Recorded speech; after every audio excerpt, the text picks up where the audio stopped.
morning. This is the case 1600013, School District of the City of Detroit versus Detroit Federation of Teachers, Local 231, American Federation of Teachers, AFL-CIO, a union, Ivy Bailey, an individual, and in her capacity as interim president of the Detroit Federation of Teachers, Stephen Kahn, an individual, DPS Teachers Fight Back, otherwise known as Teachers Fight Back, an advocacy group, the Coalition to Defend Affirmative Action, Integration, and Immigration Rights, and Fight for Equality by Any Means Necessary, otherwise known as By Any Means Necessary, Detroit Strikes to Win, otherwise known as Strike to Win Committee, Nicole Conway, Pam Namalowski, Tracy Russell, Teresa Williams, Burgess Foster, Andrea Henson, Erica Jones, Zachary Sweet, Kimberly Jackson, Marietta Elliott, W. Vanessa Dawson, David Cade, Crystal Bonner, Charlotte Buck, Rosemary Sellers, Michelle, I am going to mispronounce this name, so please excuse me. I do not know if the C is silent. C. Zanota? Yes. Felicia Ross Whitfield, Ruth Anita Coral, Lanice Adams Billingsley, Tony Nicole McDuffie, Vida D. Steele, Sarah Jardine, and individual teachers engaging in strikes at various public schools at the City of Detroit as defendants. I am going to ask that each of the named parties who are present, we're first going to call for the defense, and then any of the, defense and defense counsel, then we would call for counsel and any of the plaintiffs who are present to indicate so for the record. We begin with the plaintiff, please. Good morning, Your Honor. George Butler here for the School District of the City of Detroit. And with you? The emergency manager, Mr. Terminal Rose. The representative of the emergency manager's office at DPS, Ms. Michelle Zawadzki. Okay. Thank you. There are no other counsel with you? There are other counsel with me, but not at the table, and there are other representatives of the district standing by in the event they're needed. Okay, thank you. Thank you, Your Honor. On behalf of the defendants, please. Good morning, Your Honor. Marshall Whittick with co-counsel Annie Batchelder on behalf of the Detroit Federation of Teachers, Ms. Ivy Bailey. Would you like me to list the teachers at this moment whom I'm representing today? Please. Andrea Henson, Zachary Sweet, Kimberly Jackson, Marietta Elliott, Charlotte Buck, Rosemary Sellers, Michelle Zarnota, Ruth Anita Coral Tyson, Tony McDuffie, Vida Steele, Sarah Jardine, David Cade, Crystal Bonner, Pam Namaslowski, Felicia Whitted, Vanessa Dawson, Lanice Adams Billingsley, and Teresa Williams. Okay. Thank you. Counsel? Shanta Driver for the defendants, Steve Kahn, Nicole Conaway, Tracy Russell, Erica Jones, the Coalition to Defend Affirmative Action, Integration, and Immigrant Rights by Any Means Necessary, and for the Strike to Win Committee. Okay. On behalf of the plaintiff, are there any other named parties whom you have served who are not present? No, Your Honor. Are there any named parties whom you have not served? There are none. And who are they? We do not have a return of service on Mr. Foster or Ms. Steele, although they are represented here today. Okay. Am I assuming that you've accepted service on their behalf, Mr. Rick? Your Honor, I'll speak with them individually. There was general awareness of these proceedings and a desire to be present and defend against these charges. I hate to waive service in whatever the circumstances are. This is a highly unusual case. And I would also like to note that there is one defendant listed that I'm not sure what the entity really is. DPS Teachers Fight Back. And it's listed as an advocacy group. I'm not sure that's a legal entity capable of service and suit, to be honest. I mean, I'm still in the discovery phase, so to speak. That makes at least two of us. Given the nature of the proceedings, after some initial comment by counsel, I am going to ask that you have a conversation with both, I believe it was Ms. Steele and Mr. Foster, to find out if they are appearing and accepting service, understanding, so that we're real clear, ladies and gentlemen. The proceeding in front of us is one in which the plaintiffs are asking this court to enjoin certain conduct, to declare it to be illegal and to tell the parties to stop doing it. That in and of itself doesn't have wide-ranging possibilities, but failure to abide by a court order to enjoin behavior can result in fines, larger fines, and contempt. Contempt can result ultimately in a loss of liberty for a period of time. For that reason, the issue of service becomes very important. If you have not been properly served, or if you don't want to acknowledge service, you will have the ability to talk to counsel about that, and that relates to at least two persons whose names have been mentioned. As of this point, what I have today are the following pleadings and papers. I have an initial complaint filed on behalf of the plaintiff. I have a motion for an ex parte temporary restraining order, which resulted in a denial. I have several papers that have been filed on behalf of the plaintiffs, which have been styled as supplementals, supplemental briefs. At this point, I'm up to 4. Is that how many I'm supposed to have? Yes, Your Honor. Okay. I have no papers on behalf of any of the defendants or pleadings. Is that accurate, or have they been filed elsewhere? Correct, Your Honor. We have filed a notice of appearance on behalf of the two defendants, Detroit Federation of Teachers and Ivy Bailey. We'll be furnishing the court with additional notice of appearances and also a brief in opposition with affidavits opposing the request of the plaintiff. And you'll be serving the court with that when? Depends on today's proceeding, Your Honor. We would hope within 7 calendar days. I suspect it's going to have to be a little sooner than that, but I appreciate that. I understood, Your Honor. Okay. We're dealing with the numerosity of individual defendants, and one of the themes for today will be the due process rights of each of these individual teachers. Thank you. Ms. Driver? Yeah, we have a brief to submit to the court that we will be able to submit. I can give you a copy of the brief now, Judge, or we can submit it formally to the court afterwards. And Have you given a copy to? Yes, she did this morning. Okay. In that case, I'd be more than happy to receive a copy. Thank you.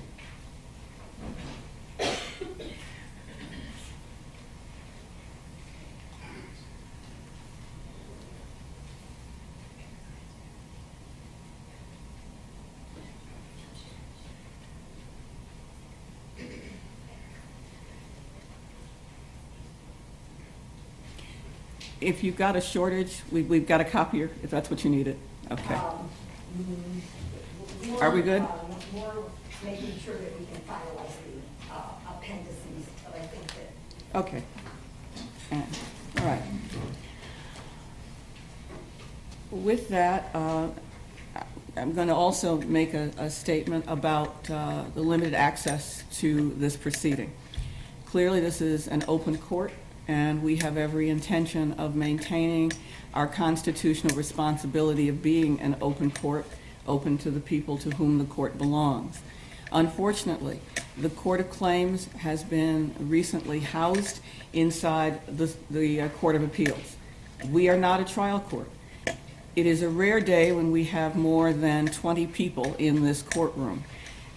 So, we had to provide some rational way of affording access.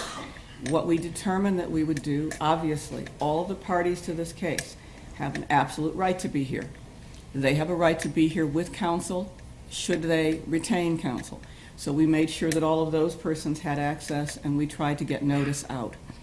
By the same token, the public has a right to be here. Now, we could do it one of several ways, but one of the ways we determined is that we would afford the right of access to as many of the press, therefore providing access to the public who could not get in the courtroom as to what was going on in the courtroom as possible. We did not even have enough room for them. We're constrained by not only ordinary human comfort and decency, but also by the fire code. Should this case proceed, we have made contact with our colleagues over in the Third Circuit Court, which is a trial court, and the chief judge there, Judge Colombo, has indicated that he will make courtroom space available to us. That's still not huge, but it is at least twice the size of this space. So again, my apologies to all persons who had an interest in this matter and who wanted to be physically present, but we had to manage this within some sort of decorum. Counsel, I'm going to afford all counsel and any unrepresented party here the opportunity to make an initial statement regarding the nature of these proceedings, and then I will give you some direction as to how we'll go forward. On behalf of the plaintiff, please. Now, I'll tell you two things about this courtroom. It's a little strange. We're happy that we have a court reporter, but we also are doing as live a feed as we can to persons who are in the other courtroom and in the hallway, and that is being done by virtue of our internal system. That means that you've got to talk directly into a microphone or really loudly, as my mother would say, your outside voice, in order for that record to be made. Yes, sir, you may proceed. Thank you, Your Honor. Again, George Butler here for the School District of the City of Detroit. We are before you here today, Your Honor, seeking admittedly extraordinary relief on the part of this court. By way of background, as the law indicates, the Public Employment Relations Act, an act that has been on the books here in Michigan since the 1940s, clearly made a determination, and the people of this state determined long ago that when it comes to certain public professions in this state, certain rules need to apply in terms of the conduct of public employees in particular jobs. When it comes to public education, the people of Michigan spoke loud and clear that that mission is deemed by the people to be so important and so urgent that there should not be allowed to be certain forms of interruption to that job. The day is too short, the year is too short to allow for certain interruptions to occur that might otherwise be permissible in a private workplace or even other public settings. And one of the prohibitions the people put in place a long time ago, this is not a Democrat issue, this is not a Republican issue, this is the people of Michigan deciding that when it comes to public school teachers, they should not be allowed to strike. There is no justification for a public employee teacher strike. And as a part of that whole law put into place by the people of the state of Michigan, they also afforded certain rights to teachers that other employees don't necessarily have, such as the terms and conditions under which you can bring an end to a public teacher's employment. The right of those employees to be represented by one exclusive bargaining representative. A prohibition against employers taking arbitrary and capricious action against teachers. A prohibition against public school teacher employers from locking teachers out in response to teachers pursuing their rights to air grievances and bring grievances. relegation to the Michigan Employment Relations Commission, the exclusive jurisdiction over some matters but not others. The right of teachers to act collectively through their chosen representative to negotiate contracts and to negotiate the terms and conditions of their employment. As a result of that particular process and those protections afforded to teachers, the people felt it was necessary, however, to prevent them from striking. And it flat out prohibited public school teachers from striking. What necessitated the district coming before you, Judge, is that we've had no less than 15 strikes on the part of selected members of the Detroit teaching population. Strikes that have caused the closure of dozens and dozens of school buildings. Strikes which have affected thousands and thousands of students, culminating in the latest one on the 20th of January in a outage of 865 teachers involving 88 of the district school buildings, and ultimately requiring that 44,790 students out of a total of 46,325 students be sent home because the staff was not available to teach them that day. Fortunately for us, the jurisprudence is short on strikes because they don't occur. Most people who enter that profession understand that when entering the teaching profession, one of the things you can't do, which you might be able to do if you work for Ford or if you work for a private company, is engage in collective action called a strike.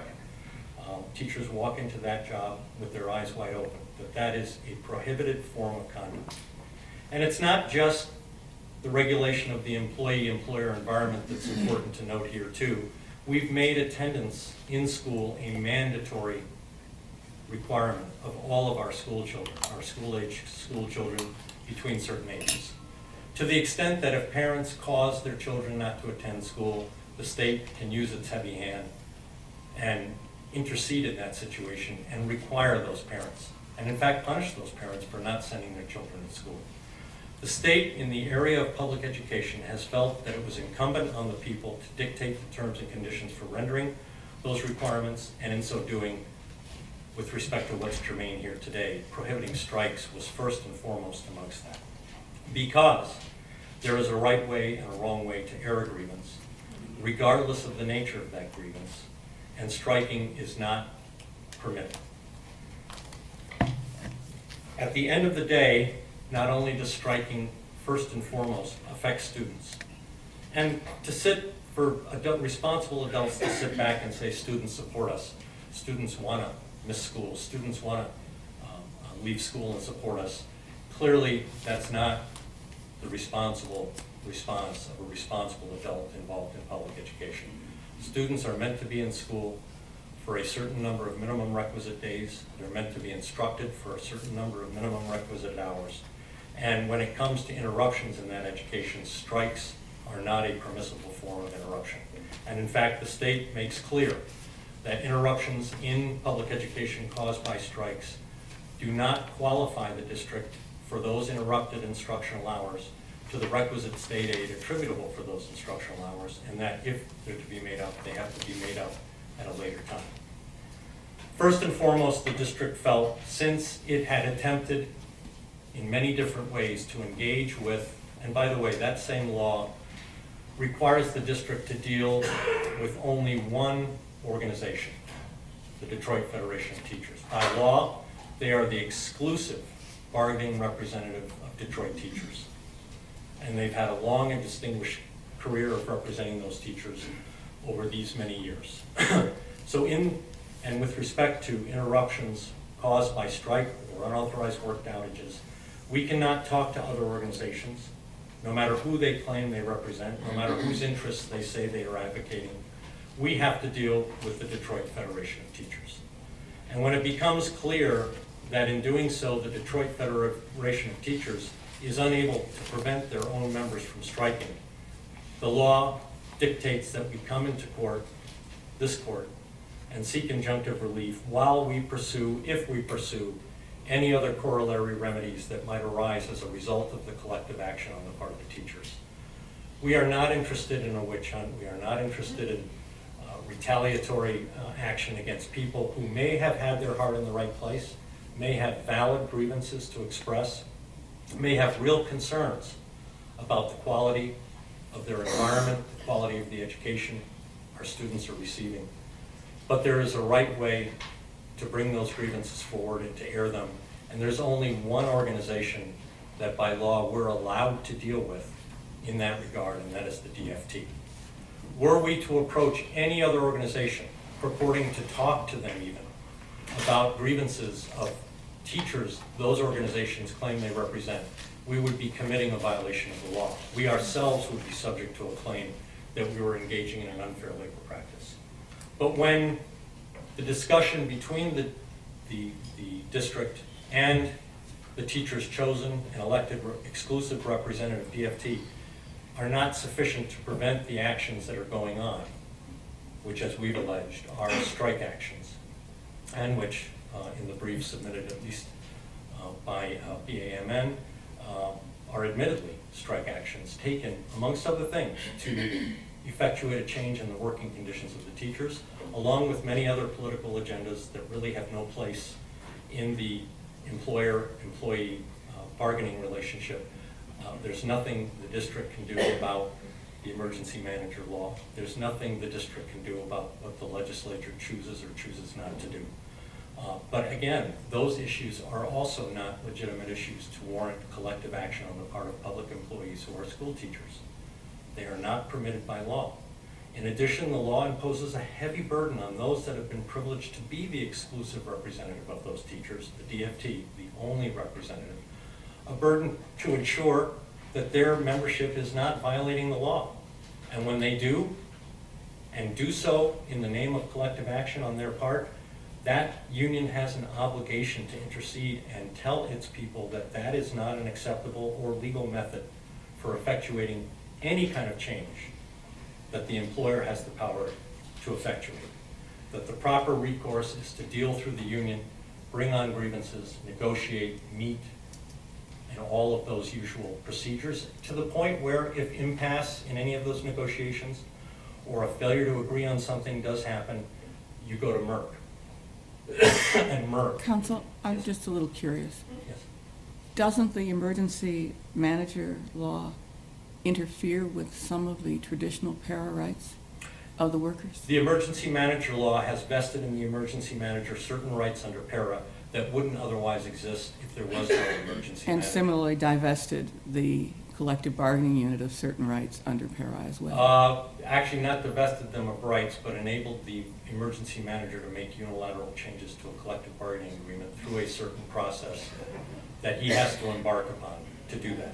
Which but- divest them of their traditional bargaining rights, but I understand. Perhaps, but Yeah. again, that's not what's happening here, nor is that anything that we are endeavoring to do or wish to do. I think I All- understand. Right. All we're endeavoring to do here, Your Honor, is to, as the para law indicates, when collective action is going on and prefatory to calling anyone to any kind of proofs about whether every individual engaged in that action was or was not in fact striking, the court has a basis for intercession, has a basis to issue an order. So that I can understand very clearly, you are asking me to do what as it relates to each of these parties? I'm asking you to, at a minimum, order the organization that is the exclusive bargaining representative of the teachers and Detroit public school teachers, without naming any individuals or exposing any individuals to individual jeopardy at this time, to cease and desist from engaging in any work stoppages that are unauthorized or which constitute a strike. Okay. Counsel, I understand that DFT is a party. Yes. You are asking me to order DFT to do what? I'm asking you to order DFT to cease and desist from encouraging, implementing, planning, or engaging in any strike activity. And I'm asking you to do the So, same with okay. respect to DFT teachers themselves. Well, no, DFT teachers themselves is a huge group of human beings, most of whom I have no jurisdiction over at the moment.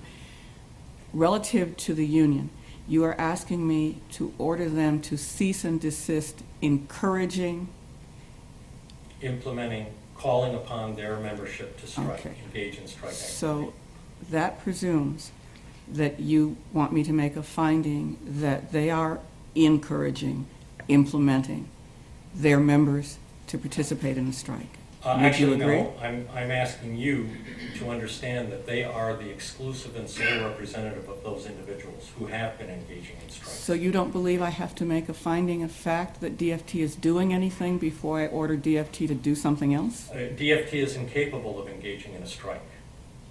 Its membership can engage in a strike, but DFT has an affirmative obligation under the law to not permit its folks to strike, to not encourage them to strike, and to not take How- any action that leads to Okay, a I want to strike. understand part of that. Yes, I understand that they have an affirmative obligation to not encourage or facilitate. correct. Tell me what it is that you would point me to indicate that they have an affirmative obligation to preclude individuals vested with civil rights from doing anything. I mean, they can expel members pursuant to their own constitution and bylaws. They have a duty to fairly represent them. I understand those duties. I want to understand more clearly what you would have the union do other than to say, the union is not on strike. What is it you would have them To do? affirmatively inform their membership that they may not strike, that Okay. strikes are not So permitted. you would then have me make a finding that they have not done so thus Correct. far? Okay. So that's the finding you want me to make for them. As relates to the named individuals, what finding do you believe, if any, I am required to make? None preliminarily at this point, Your Honor, none. Okay, if I make no, does that mean that you are withdrawing your request for injunctive relief as relates to, or deferring it as relates to all the named individuals? We are deferring it, and to the extent that we are able to have the status quo persist, which it has since the filing of this lawsuit, which is there have been no buildings closed due to strikes. We have no intention of trying to expose any individual named teacher who is not acting in a representative capacity for the union or any other organization, to expose them to any jeopardy at all. That is not So- our intent. That would mean that today you are not making any prayer for relief as relates to not only, It's everyone except Mr. Khan and Ms. Bailey. well, okay, that's what I was going to get to. And you're pursuing this action against Mr. Khan because he's differently situated than the other named individuals Correct. because, Because he claims to be acting in a representative capacity for those who are engaging in the strike activity. he claims to be acting in a representative capacity, okay? And Ms. Bailey, you are seeking relief against her only in her capacity as the interim president of DFT? Correct. Okay, I understand what your request is. Thank you. Thank you, Your Honor. On behalf of DFT and Ms. Bailey, please. Thank you, Your Honor.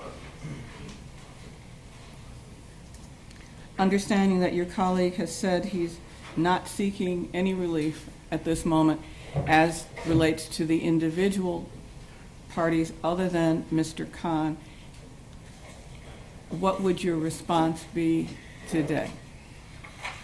Thank you, Your Honor. I still have a multiple response along due process grounds as to all the defendants, the Detroit Federation of Teachers included. The Detroit Federation of Teachers represents approximately 3,700 teachers, counselors, and other professions covered under the collective bargaining agreement between the Detroit School District and the DFT.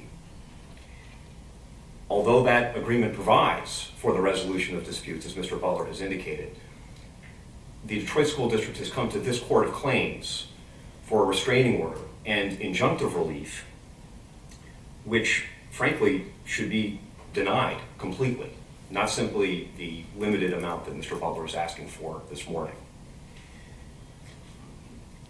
Based on the district's attempt to impute a lot of Mr. Khan's statements onto the Detroit Federation of Teachers. I appreciate some of Mr. Butler's clarification this morning, but the overwhelming amount of paperwork that's been submitted to the court so far has been an attempt to impute Mr. Khan's statements onto the Detroit Federation of Teachers. There is no affirmative obligation for the union to restrain its members. Your Honor is exactly right that there is an affirmative duty separately not to engage in improper activity. But the members are free to be members and to engage in advocacy, which may or may not be in violation according to the district. There are, simply put, Your Honor, adequate alternative remedies and procedures that the district could have and should have used to date. They are alluded to in their own filings. The collective bargaining agreement has a no-strike clause found in Article 4. This is District Exhibit number 12. It is found in Article 4, Section D on page 5 of that document. Which sends them to Merck, I understand. Well, it's also under the grievance procedure itself, goes to an arbitrator.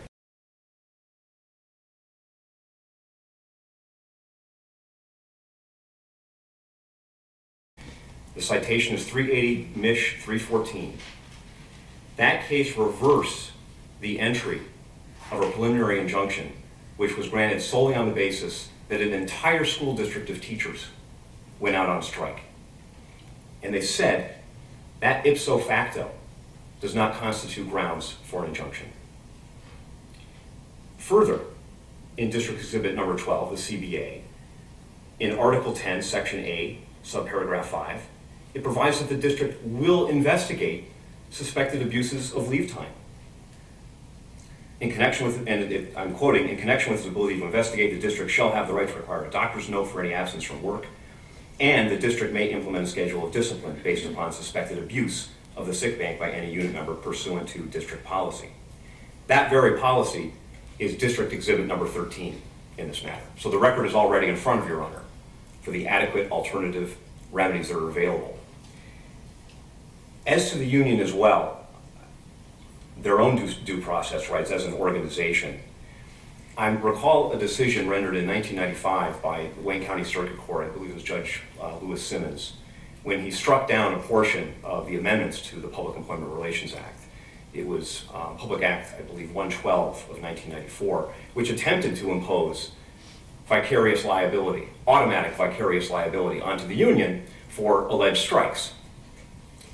And the court quoted what I think is an absolutely pertinent section of a previous decision by the Michigan Court of Appeals called Souls versus Laborers Union, reported at 112 Mich. App 616.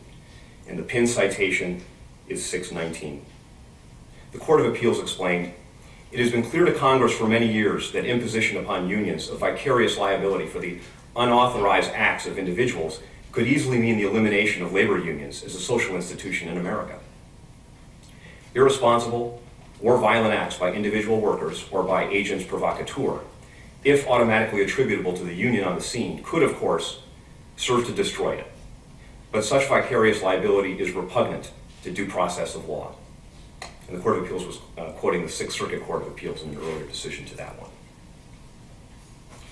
I would also like to note that the district began to investigate individual teachers for alleged sick time abuse, for these so-called sick outs. By letter dated December 15th, they notified teachers that they were suspected of abusing their sick bank on particular days. And those very days have been listed in this complaint, this verified complaint. Those include November 3rd, 2015, December 1st, December 10th, and December 11th of 2015. To the best of the union's knowledge, there has been no follow-through on that investigation, or that set of investigations.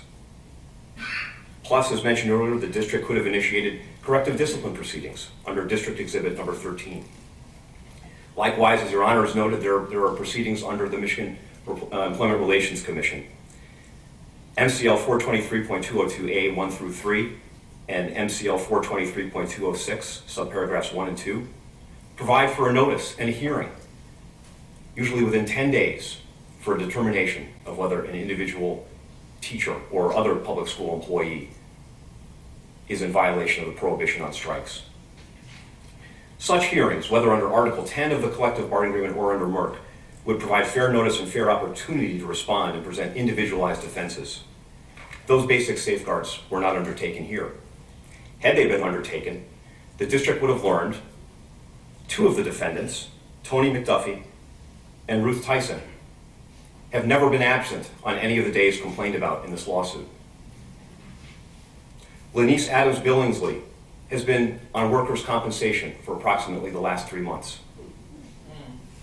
Vita Steele is on approved intermittent FMLA leave for having been diagnosed in September with breast cancer. Jesus. She was absent last Friday as well because she was simply too weak. She was undergoing radiation therapy. Rosemary Sellers has interstitial lung disease, heart disease, and recovering from breast cancer. She was at home on January 20th in order to have repair work done on her oxygen machine. Michelle Zarnota is likewise on approved intermittent FMLA leave for fibromyalgia and Lyme disease. On January 20th, she went to urgent care. On Wednesday, January 27th, this 2 days from now, she will be assisting her mother undergoing a spinal fusion at Royal Oak Beaumont Hospital. She should not have the threat of a restraining order or an injunction in the event that she takes a sick day or a personal day. Other teachers have been giving me additional medical and other reasons for their absences on different days complained about in the complaint. But frankly, Your Honor, none of this should be before you. These sorts of individualized hearings should have been initiated previously, starting in December, if the district really thought that people were engaged in improper use of sick time and illegal, quote-unquote, sick outs. They simply haven't done so. They've simply come here. What was really disturbing to me over the weekend was the accusation that Diane Banks Williamson School is being shut down because of alleged sick outs. And there was District Exhibit number 3 gives an affidavit which can most charitably be described as totem pole hearsay.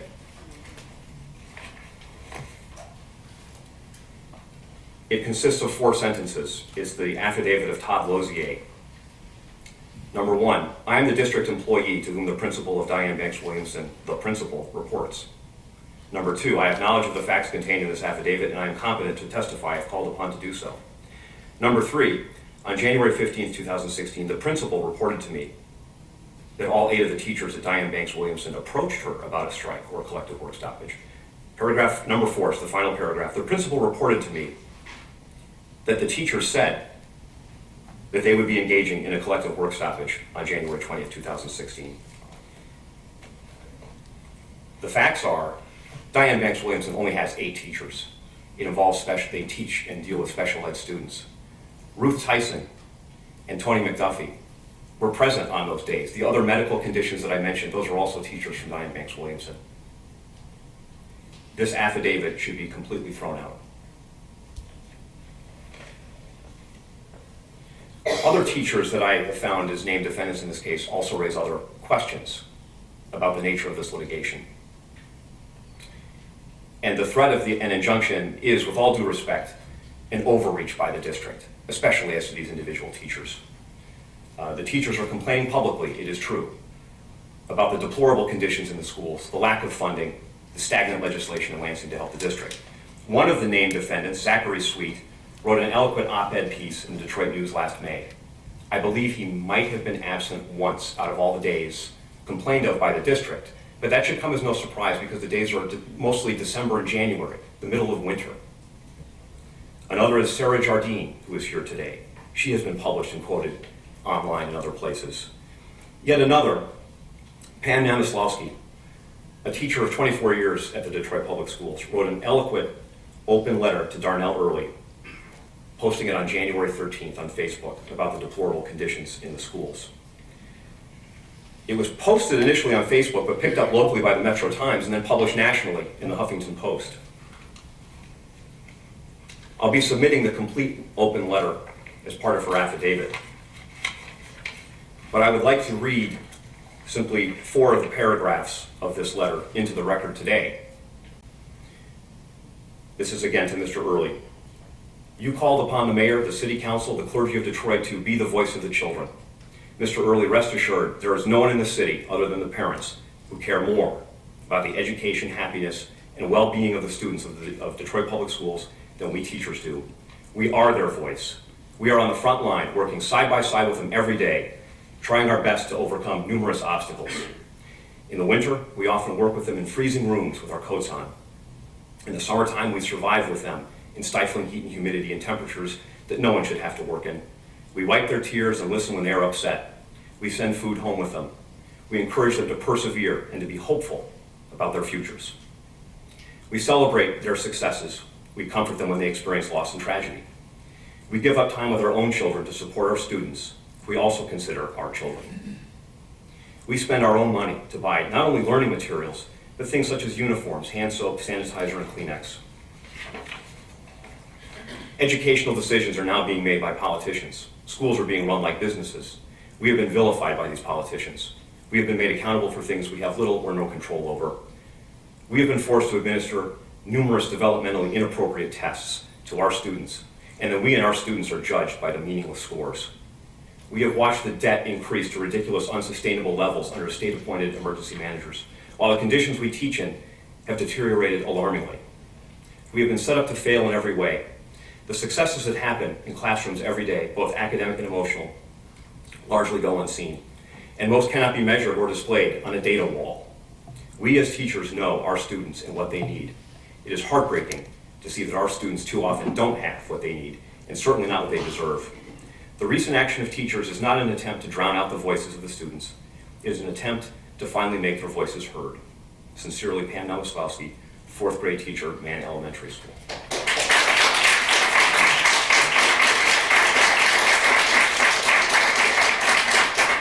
And Your Honor, Pardon me. I'm sorry, Your Honor. Pardon me. Ladies and gentlemen, I appreciate your passion, but in a courtroom, we've got to follow some certain basic rules.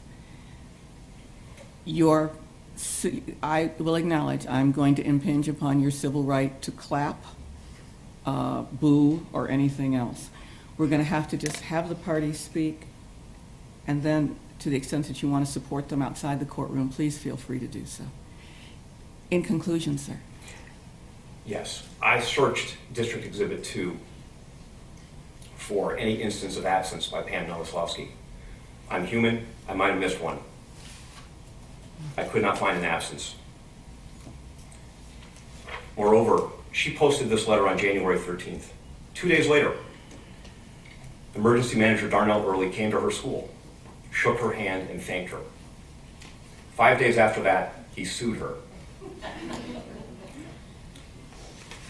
So why is she being sued? Why is she threatened with a restraining order and an injunction? This lawsuit frankly raises the specter of First Amendment retaliation. Ms. Nowoslawski and the other teachers at the Detroit Public Schools do not deserve the threat of a lawsuit. They deserve our gratitude and our admiration for teaching children in deplorable conditions that some people don't even want to think about. One final point about the Detroit Federation of Teachers, Your Honor. The Detroit Federation of Teachers has expressed support. Even in District Exhibit number 9, just a couple sentences after a quote from Ivy Bailey saying, we have not, let me get this right, Your Honor. Please bear with me for a moment. District Exhibit number 9, quote from Ivy Bailey.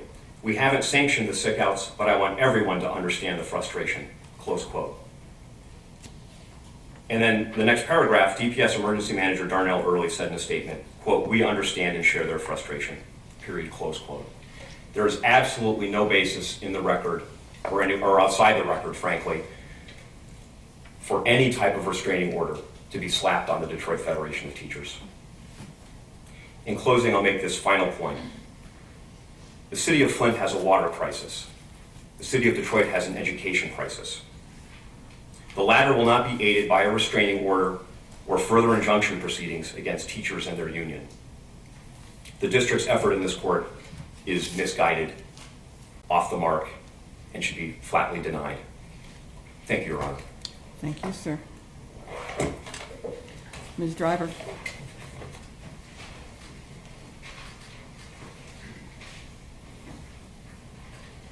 As you're approaching, I want to indicate I've been handed something that says, this is not your fault, this is a court issue.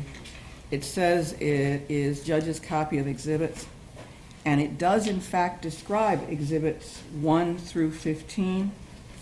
It does not include them.